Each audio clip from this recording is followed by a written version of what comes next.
Regardless of the market that you're actually in, these 3 keys are universal to getting your home sold.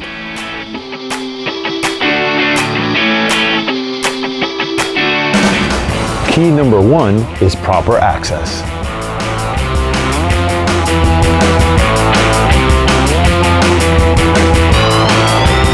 You want to make sure your home's available when buyers are also available. Making it look great doesn't just mean to declutter and organize. It's setting up the landscape so that the buyer can imagine what they can do in this new space. The 3rd key is to price it compellingly.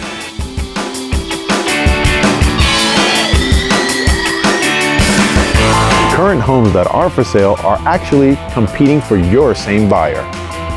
So thanks for tuning in to another episode, and be sure to subscribe. I'll be seeing you back in the neighborhood.